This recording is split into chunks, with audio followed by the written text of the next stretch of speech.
뒤에 보시면 요즘에는 이 고래바닥에다가 펄라이트를 다 채워요. 밑에다가.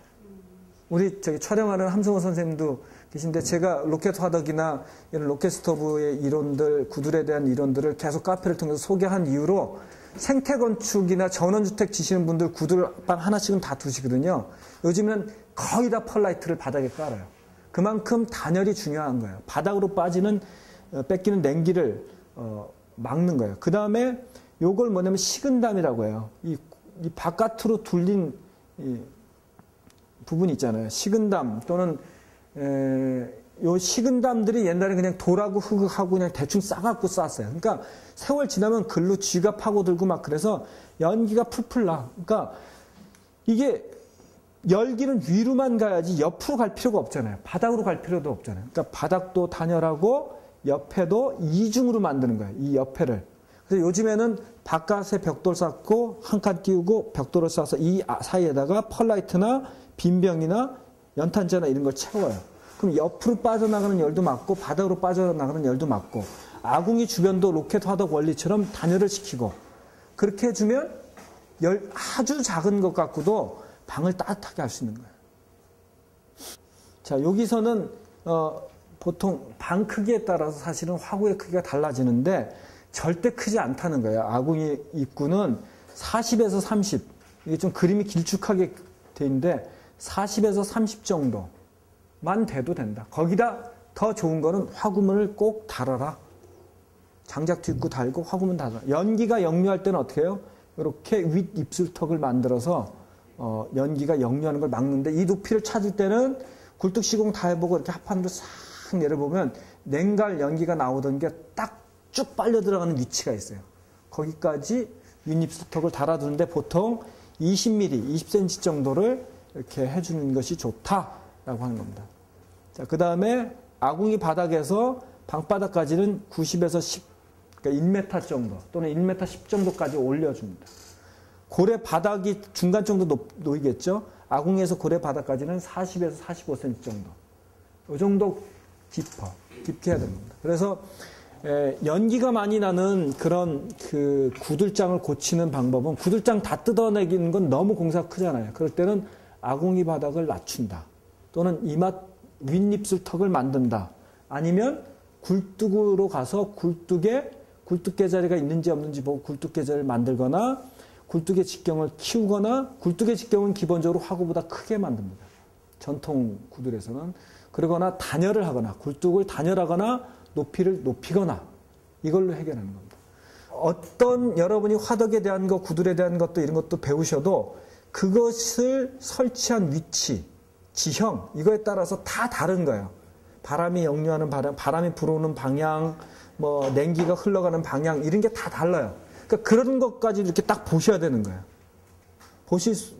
보는 사람이 한 단계 더 높은 기술자로 발전하게 되는 겁니다. 자, 그다음에 이제 또 뒤에 넘어가 보도록 하겠습니다. 우리 전통 구들의 이제 고래의 구조들이에요. 다양한 고래 구조가 있습니다. 그래서 서양의 벽난로는 기본적으로 수직으로 열기를 보내는 단선 구조 또는 복선 구조라도 보통 2줄 정도가 가요. 스웨덴의 컨트라플로우라고 하는 벽난로 구조는 불이 한번 쭉 올랐다 2줄로 가게 돼 있고요. 그 다음에 이제 독일식 같은 건 단선 구조 이렇게 위로 올라가서 쫙 갔다가 다시 수평으로 갔다가 이렇게. 근데 기본 구조는 뭐냐면 열기가 돌아가는 거기서 벽난로에서는 열기 통로, 스모크 채널 이렇게 얘기하는데 우리의 고래와 같아요. 우리의 고래는 수평으로 열기를 어떻게 분배해서 흘러가게 하느냐에 초점을 맞췄다면 서양식 벽난로는 어떻게 수직으로 열기를 보내주느냐에 초점이 맞춰져 있어요. 이게 다 문화에 따라서 이렇게 다르게 바뀌는 건데 우리의 그 구들의 장점은 사실은 아궁이나 함실이 잘 되는 건 전혀 아니에요. 이 고래 구조가 아주 과학적으로 잘 되어 있습니다. 계자리나 이런 고래 구조가 잘 되어 있습니다. 자, 요걸 보시면서 이제 철판화덕으로 돌아오겠습니다. 우리가 철판화덕의 갈비살을 그냥 보강만 하기 위해서 했는데 고래의 원리를 이용한다면 어떻게 하겠어요? 만약에 철판이 넓어졌다.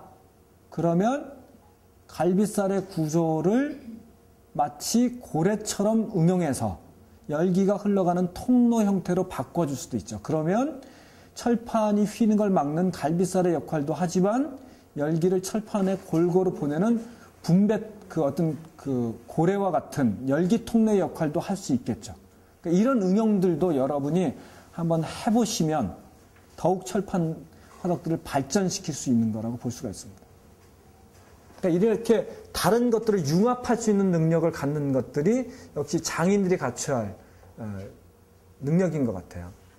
넘어가겠습니다. 자, 이렇게 철판 화덕과 그 다음에 구들에 대한 것들을 쭉 설명하면서 제가 말씀드리지만은 이 교육이 그냥 만드는 방법 가르쳐 주는 거 거기서 끝나는 게 아니에요. 여러분을 좀 장인으로 좀 만들고 싶은 그런 욕심 때문에 제가 갖고 있는 것들 다 공개하면서 나눠드리는 거니까 좀 제대로 배우시고 실수도 좀 하셔야 돼요. 자기 집 것 하면서 실수도 하고 동네 가면서 실수도 하고 그러면서 점점 솜씨 좋고 아름답고 이런 치장들을 하면 훨씬 더 고급스럽게도 만들 수 있고 그런데 어쨌든 이런 강의 자료를 나눠드리는 목적은 여러분이 집에 가서 공부도 더 하시라고 하는 거고 다른 분들을 교육하실 때 쓰라고 하는 거고 그런 거니까 그런 교육의 목적을 꼭 잊지 마십시오.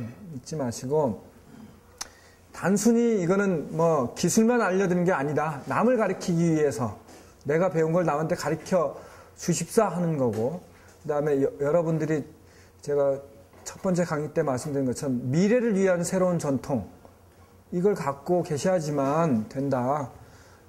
창평 슬로우시티가 그냥 뭐 건물들만 있는 게 아니라 여러분 스스로가 하나의 전통이 돼서 장인으로서 전통이 돼서 사람들이 그런 걸 배워가고 볼 수 있는, 들을 수 있는 그런 자원으로서 여러분 스스로를 바꿔나가라 이런 뜻에서 이런 걸 자꾸 알려드리는 거거든요. 그 다음에 또 하나 말씀드릴 거지만 이게 물론 사업 감각이 있으신 분들은 이걸 갖고 사업하실 수도 있고 자기 직업적 전망을 가질 수도 있어요. 그렇게 하셔도 저는 좋다고 생각해요. 이거 내가 뭐 소개했으니까 나만 해야 된다 그런 생각을 갖고 있지 않습니다. 누구든지 하셔도 되는데 중요한 거는 잊지 마실 건 생활기술이다. 생활기술은 고급스럽게 만들 때는 또 고급스럽게 또 서민들을 위해서는 서민에 맞게 또 주변에 있는 것을 가지고 만들 수도 있어야 되고 산업자재로 고급스럽게 만들 수도 있어야 되고 이걸 다양하게 좀 하실 수 있어야 된다. 그래서 서민들의 삶을 업그레이드 시키는 그런 장인이 안 되면 진정한 장인 저는 아니라고 생각을 해요. 그러니까 그런 정신들을 꼭 잊지 마시라 라는 얘기를 좀 드리고 싶습니다. 자, 그리고 이렇게 다양한 각지의 문화에 맞게 화덕의 모양들은 다양하게 변화가 됩니다. 우리 것만이 반드시 좋은 건 아니에요. 우리 것도 좋은 것들이 있죠. 다른 사람도 다른 문화 속에서 만들어진 좋은 것들이 있죠. 그것을 나의 것으로 어떻게 만드느냐 이게 이제 좋은 전통에 대한 올바른 자세라고 생각을 합니다.